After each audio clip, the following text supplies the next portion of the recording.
ભાવનગરમાં ડિમોલેશનની કામગીરી હાથ ધરવામાં આવી રહી છે। ભાવનગરથી મહત્વના સમાચાર સામે આવી રહ્યા છે। ભાવનગરના અલંગમાં તંત્રનું મેગા ડિમોલેશન શરૂ કરવામાં આવ્યું છે। અલંગ ખાતે 30 વર્ષથી 150 હેક્ટર જમીનમાં દબાણ મણાર ગામના 120 થી વધુ પ્લોટ પર દબાણ હતું, જ્યાં પ્લોટ ખાલી કરવા તંત્રએ 1 માસ પૂર્વે નોટિસ આપી હતી।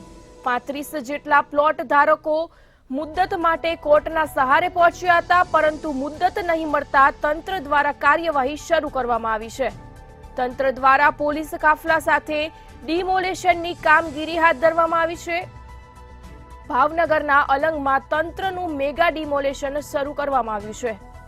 અલંગ ખાતે 30 વર્ષથી 150 હેક્ટર જમીનમાં દબાણ હતું, જ્યાં અલંગમાં તંત્રનું મેગા ડિમોલેશન શરૂ કરવામાં આવ્યું છે। 35 જેટલા પ્લોટ ધારકો મુદ્દત માટે કોર્ટના સહારે પહોંચ્યા હતા, પરંતુ મુદ્દત નહીં મળતા તંત્ર દ્વારા કાર્યવાહી શરૂ કરવામાં આવી છે। તંત્ર દ્વારા પોલીસ કાફલા સાથે ડિમોલેશનની કામગીરી હાથ ધરવામાં આવી છે। ભાવનગરના અલંગમાં તંત્રનું મેગા ડિમોલેશનની કામગીરી હાથ ધરવામાં આવી છે। અલંગ ખાતે 30 વર્ષથી 150 હેક્ટર જમીનમાં દબાણ હતું, જ્યાં તંત્રનું મેગા ડિમોલેશન શરૂ કરવામાં આવ્યું છે। સંવાદદાતા હિરેન ચૌહાણ ફોન લાઈન પર જોડાયા છે।